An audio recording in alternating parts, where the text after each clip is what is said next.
نماز میں قیام کی اہمیت۔ نماز میں قیام کھڑے ہو کر پڑھنا فرض نمازوں میں واجب ہے جب تک کہ کوئی عذر نہ ہو۔ قرآن میں اللہ تعالیٰ فرماتا ہے وَقَوْمُ اللَّهِ قَانِتِينَ، اور اللہ کے لیے خشوع خضوع کے ساتھ کھڑے ہو جاؤ۔ فرض نماز میں قیام کے بغیر نماز درست نہیں ہوتی جب تک کہ کسی کو معقول عذر نہ ہو، لیکن نفل نمازوں میں قیام فرض نہیں بلکہ مستحب ہے۔ تراویح چونکہ نفل نماز ہے اس لیے اس میں قیام کھڑے ہو کر پڑھنا لازم نہیں بلکہ ایک پسندیدہ عمل ہے۔ عورت کا بیٹھ کر تراویح پڑھنا شرعی حکم فقہ کی روشنی میں، اگر کوئی عورت صحت مند ہے اور اس کے لیے کھڑے ہو کر تراویح پڑھنا ممکن ہے تو افضل یہی ہے کہ وہ قیام کرے، لیکن اگر کسی عورت کو کمزوری، بیماری، تھکن یا کسی شرعی عذر کی بنا پر کھڑے ہونے میں دقت ہو تو وہ بیٹھ کر تراویح پڑھ سکتی ہے اور اس کی نماز قبول ہوگی۔ حضرت عبداللہ بن عمر رضی اللہ عنہ سے روایت ہے کہ رسول اللہ صلی اللہ علیہ وسلم نے فرمایا نماز کھڑے ہو کر پڑھو، اگر طاقت نہ ہو تو بیٹھ کر، اور اگر اس کی بھی طاقت نہ ہو تو پہلو کے بل لیٹ کر پڑھو۔ اس حدیث سے معلوم ہوتا ہے کہ نماز میں قیام فرض ہے، لیکن اگر کوئی شخص کھڑا نہیں ہو سکتا تو وہ بیٹھ کر نماز پڑھ سکتا ہے اور اس کی نماز درست ہوگی۔ چونکہ تراویح نفل نماز ہے اس لیے اسے بیٹھ کر پڑھنا جائز ہے، چاہے کوئی خاص عذر ہو یا نہ ہو۔ بیٹھ کر نماز پڑھنے کا اجر و ثواب، اگر کوئی عورت کسی عذر کے بغیر بیٹھ کر تراویح پڑھتی ہے تو اس کا ثواب کھڑے ہو کر پڑھنے والے کے مقابلے میں نصف آدھا ہوگا۔ حضرت عبداللہ بن عمر رضی اللہ عنہ سے روایت ہے کہ نبی کریم صلی اللہ علیہ وآلہ وسلم نے فرمایا جو شخص کھڑے ہو کر نفل نماز پڑھتا ہے اس کے لیے مکمل اجر، اور جو بیٹھ کر نفل پڑھتا ہے اس کے لیے آدھا اجر ہے۔ یہاں یہ واضح ہوتا ہے کہ بیٹھ کر نفل پڑھنا جائز ہے، لیکن اس کا اجر کھڑے ہو کر پڑھنے کے مقابلے میں کم ہوگا۔ البتہ اگر کوئی عورت کسی عذر کی بنا پر بیٹھ کر تراویح پڑھتی ہے تو اسے پورا اجر ملے گا، کیونکہ اللہ تعالیٰ بندے کے حالات کو دیکھتے ہیں اور نیت کے مطابق اجر عطا فرماتے ہیں۔ خواتین کے لیے تراویح کا مسنون طریقہ۔ گھر میں ادا کرنا افضل۔ عورتوں کے لیے سب سے افضل یہ ہے کہ وہ تراویح اپنے گھروں میں ادا کرے، کیونکہ نبی کریم صلی اللہ علیہ وسلم نے فرمایا عورت کی سب سے بہترین نماز اس کے گھر میں ہے۔ جماعت یا اکیلے پڑھنا، عورت تنہا بھی تراویح پڑھ سکتی ہے، اگر چاہے تو گھر میں اپنی فیملی کے ساتھ جماعت بھی ادا کر سکتی ہے۔ اسلام میں عبادات کا ایک خاص مقام ہے اور رمضان المبارک کے مہینے میں ان کی اہمیت اور بھی زیادہ بڑھ جاتی ہے۔ تراویح ایک ایسی عبادت ہے جو رمضان کی راتوں میں مخصوص طور پر ادا کی جاتی ہے۔ یہ نبی کریم صلی اللہ علیہ وسلم کی سنت موقدہ ہے۔ بہت سے لوگ رمضان المبارک میں روزے تو رکھتے ہیں لیکن تراویح کو نظر انداز کر دیتے ہیں، جس کے نتیجے میں وہ بہت سے روحانی، جسمانی اور دینی فوائد سے محروم رہ جاتے ہیں۔ اس مضمون میں ہم تفصیل سے بیان کریں گے کہ تراویح نہ پڑھنے کے کیا نقصانات ہیں اور کیوں ہمیں اس سنت کو اپنانا چاہیے۔ تراویح کی شرعی حیثیت۔ تراویح کی نماز کو سنت موقدہ قرار دیا گیا ہے، یعنی یہ وہ عبادت ہے جس پر نبی کریم صلی اللہ علیہ وسلم نے خود عمل کیا اور اس کی ترغیب بھی دی۔ حضرت عائشہ فرماتی ہیں رسول اللہ صلی اللہ علیہ وسلم نے ایک رات مسجد میں نماز پڑھی تو لوگوں نے بھی آپ کے ساتھ نماز پڑھی، پھر اگلی رات آپ نے دوبارہ نماز رات کو پڑھی تو فرمایا مجھے خدشہ تھا کہ کہیں یہ تم پر فرض نہ کر دی جائے۔ یہ حدیث واضح کرتی ہے کہ نبی اکرم صلی اللہ علیہ وسلم نے خود تراویح کی نماز پڑھی، لیکن فرض ہونے کے خوف سے اسے باقاعدہ جماعت کے ساتھ جاری نہیں رکھا۔ بعد میں حضرت عمر کے دور میں اسے باقاعدہ جماعت کی صورت میں ادا کیا جانے لگا اور آج بھی مسلمانوں میں یہ رواج عام ہے۔ تراویح نہ پڑھنے کے دینی نقصانات۔ ثواب سے محرومی۔ رمضان کا مہینہ نیکیوں کا موسم بہار ہے اور اس مہینے میں ایک نفل کا ثواب فرض کے برابر اور ایک فرض کا ثواب کئی گنا بڑھا دیا جاتا ہے۔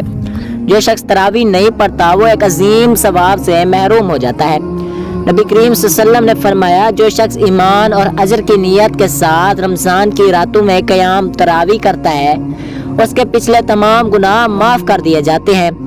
اور یہاں واضح ہوتا ہے کہ تراویح پڑھنے والا شخص اپنے گناہوں کی معافی کا مستحق بن جاتا ہے، جبکہ جو شخص اسے چھوڑ دیتا ہے وہ اس فضیلت سے محروم رہ جاتا ہے۔ سنت نبوی سے دوری۔ رسول اللہ صلی اللہ علیہ وسلم کی سنت کی پیروی کرنا ہر مسلمان کے لیے باعث سعادت ہے۔ جو لوگ تراویح چھوڑ دیتے ہیں وہ ایک اہم سنت سے محروم ہو جاتے ہیں جو ان کے لیے نقصان دہ ثابت ہو سکتا ہے۔ قرآن سے محروم ہو جاتے ہیں جو ان کے لیے نقصان دہ ثابت ہو سکتا ہے۔ رمضان کا مہینہ نزول قرآن کا مہینہ ہے۔ تراویح کے دوران مکمل قرآن مجید سننے کا موقع ملتا ہے، جو ایک روحانی تجربہ ہوتا ہے۔ جو لوگ تراویح نہیں پڑھتے وہ اس روحانی تجربے اور قرآن سننے کی سعادت سے محروم رہتے ہیں، رمضان کے روحانی اثرات سے محروم۔ رمضان کا اصل مقصد تقوی کا حصول ہے۔ تراویح پڑھنے والے افراد اس عبادت کے ذریعے اللہ کے قریب ہوتے ہیں، ان کے دل نرم ہوتے ہیں اور ان میں نیکیوں کی رغبت بڑھتی ہے۔ جو لوگ اسے چھوڑ دیتے ہیں وہ اس روحانی ترقی سے محروم رہ جاتے ہیں، گناہوں کی معافی سے محرومی۔ جیسا کہ حدیث میں آیا ہے کہ تراویح پڑھنے سے پچھلے گناہ معاف ہو جاتے ہیں۔ جو شخص اسے چھوڑ دیتا ہے وہ اس خاص موقع سے فائدہ نہیں اٹھا سکتا۔ تراویح نہ پڑھنے کے جسمانی نقصانات، صحت کے فوائد سے محرومی۔ تراویح ایک ایسی عبادت ہے جس میں لمبے قیام اور رکوع و سجود کی وجہ سے جسمانی ورزش بھی ہوتی ہے۔ یہ صحت کے لیے فائدہ مند ہے۔ جو لوگ تراویح نہیں پڑھتے وہ اس جسمانی فائدے سے بھی محروم رہ جاتے ہیں۔ ذہنی سکون اور راحت سے محرومی۔ نماز اللہ کے ذکر کا ذریعہ ہے اور اللہ کے ذکر دلوں کو سکون عطا کرتا ہے۔ تراویح پڑھنے والے افراد ایک روحانی اطمینان محسوس کرتے ہیں، جبکہ اسے چھوڑنے والے اس ذہنی سکون سے محروم ہو سکتے ہیں۔ نیند کی بے ترتیبی۔ بعض لوگ تراویح کے وقت آرام کرنے کو ترجیح دیتے ہیں، لیکن حقیقت میں تراویح پڑھنے سے نیند کا نظام بہتر ہو سکتا ہے۔ باقاعدہ نماز ادا کرنے والے افراد کا جسم ایک خاص معمول پر آ جاتا ہے جو ان کے نیند کے شیڈول کو بہتر بناتا ہے۔ وزن بڑھنے کا امکان۔ تراویح ایک ایسی عبادت ہے جو جسم کو حرکت میں رکھتی ہے اور وزن کو کنٹرول میں رکھنے میں مدد دیتی ہے۔ جو لوگ اسے نہیں پڑھتے وہ وزن بڑھنے کے خطرے سے دوچار رہ سکتے ہیں۔ سماجی نقصانات۔ اجتماعی عبادت سے محرومی۔ تراویح ایک ایسی عبادت ہے جو امت مسلمہ کو اکٹھا کرتی ہے۔ جو شخص تراویح نہیں پڑھتا وہ اس اجتماعی عبادت اور دینی ماحول سے محروم رہتا ہے۔ اگر والدین خود تراویح نہیں پڑھتے تو ان کے بچے بھی اس عبادت کی اہمیت کو نہیں سمجھیں گے اور آگے چل کر اس سنت کو ترک کر سکتے ہیں۔ اس لیے والدین کا فرض ہے کہ وہ اس عبادت کو اپنے معمولات میں شامل رکھیں تاکہ آنے والی نسلیں بھی اس پر عمل کریں۔ رمضان کے اصل مقصد سے دوری۔ رمضان صرف روزہ رکھنے کا نام نہیں بلکہ یہ مہینہ عبادات میں اضافہ کرنے کا موقع فراہم کرتا ہے۔ جو لوگ تراویح نہیں پڑھتے وہ رمضان کے اصل نئی نسل پر منفی اثرات مرتب۔ اگر والدین خود تراویح نہیں پڑھتے تو ان کے بچے بھی اس عبادت کی اہمیت کو نہیں سمجھیں گے اور آگے چل کر اس سنت کو ترک کر سکتے ہیں۔ اس لیے والدین کا فرض ہے کہ وہ اس عبادت کو اپنی معمولات میں شامل رکھیں تاکہ آنے والی نسلیں بھی اس پر عمل کریں۔ رمضان کے اصل مقصد سے دوری۔ رمضان صرف روزہ رکھنے کا نام نہیں بلکہ یہ مہینہ عبادات میں اضافہ کرنے کا موقع فراہم کرتا ہے۔ جو لوگ تراویح نہیں پڑھتے وہ رمضان کے اصل مقصد یعنی اللہ کی قربت حاصل کرنے سے دور رہ سکتے ہیں۔ تراویح پڑھنے کی ترغیب اور اس کے فوائد۔ تراویح کو آسان بنائیں۔ اگر لمبی تراویح پڑھنا مشکل لگے تو 8 رکعات بھی ادا کی جا سکتی ہیں۔ اگر مسجد جانا ممکن نہ ہو تو گھر میں بھی ادا کی جا سکتی ہیں۔ قرآن مکمل سننا ضروری نہیں، تھوڑی مقدار میں تلاوت سننے سے بھی ثواب حاصل ہو سکتا ہے۔ مسلسل مشق سے آسانی پیدا کریں۔ اگر آپ کو لمبی تراویح پڑھنے میں مشکل پیش آتی ہے تو شروع میں تھوڑا وقت دیں، پھر آہستہ آہستہ عادت بنائیں۔ تراویح کو اجتماعی عمل بنائیں۔ اگر آپ کو اکیلے پڑھنے میں مشکل ہوتی ہے تو کسی دوست یا گھر کے افراد کے ساتھ مل کر پڑھیں۔ نیت میں اخلاص پیدا کریں۔ بیٹھ کر تراویح پڑھنا جائز ہے، خاص طور پر جب کسی کو بیماری یا کمزوری لاحق ہو۔ تاہم اگر کوئی شخص بغیر عذر کا بیٹھ کر تراویح پڑھتا ہے تو اس کا ثواب کم ہو جائے گا۔ اس لیے بہتر یہی ہے کہ تراویح کو کھڑے ہو کر پڑھا جائے، اس سے زیادہ ثواب حاصل ہو سکتا ہے۔ اگر کسی کو موقع پر ضرورت ہو تو بلا جھجک بیٹھ کر پڑھ سکتا ہے، کیونکہ شریعت نے عبادات میں سہولت رکھی ہے۔ یہی اسلامی تعلیمات کی خوبصورتی ہے کہ ہر شخص اپنی استطاعت کے مطابق اللہ کی عبادت کر سکتا ہے۔ رمضان میں گناہوں سے بچنے کا طریقہ۔ سچی توبہ کریں، آئندہ گناہ نہ کرنے کا عہد کریں، نماز کی پابندی کریں، قرآن مجید کی تلاوت کریں، اچھے دوست بنائیں جو دین کی طرف راغب کریں، روزے کا اصل مقصد سمجھیں اور اپنی نیت کو خالص کریں، اللہ سے مدد مانگیں اور ہمیں گناہوں سے محفوظ رکھیں۔ رمضان المبارک اسلامی سال کا سب سے مقدس مہینہ ہے جو رحمت، مغفرت اور جہنم سے نجات کا پیغام لے کر آتا ہے۔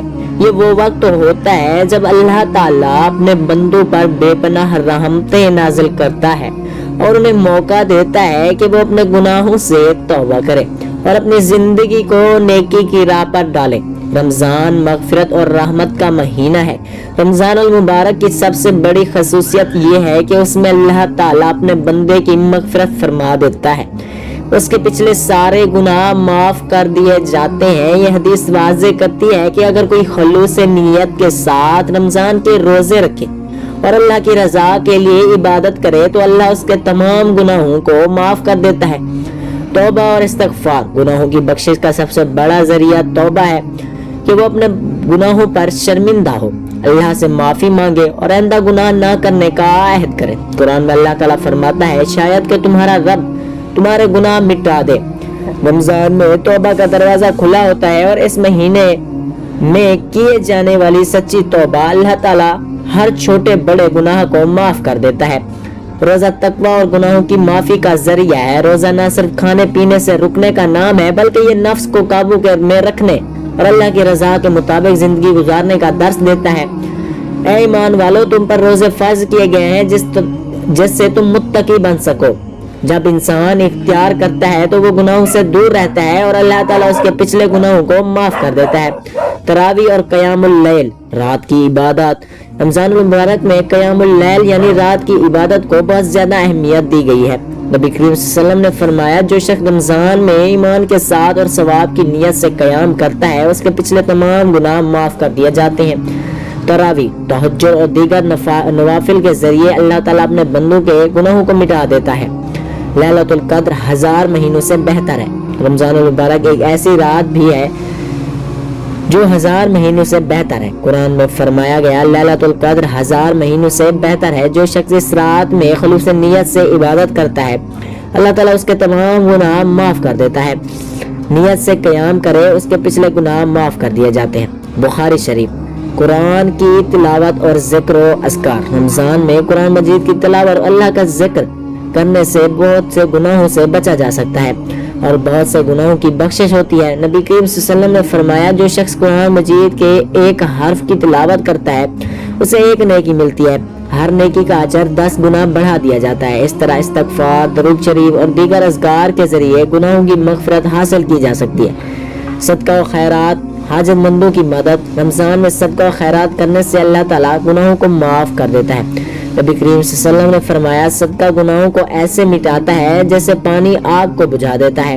ترمذی شریف جو شخص رمضان میں زیادہ سے زیادہ صدقہ خیرات کرتا ہے اس کے گناہ معاف کر دیے جاتے ہیں، اللہ تعالیٰ اسے اپنی رحمت میں جگہ دے دیتا ہے۔ دوستوں کے ساتھ حسن سلوک اور معافی مانگنا۔ اگر کسی نے کسی کے ساتھ زیادتی کی ہو تو رمضان بہترین موقع ہے کہ وہ اس سے معافی مانگے اور اپنی غلطیوں کو درست کرے۔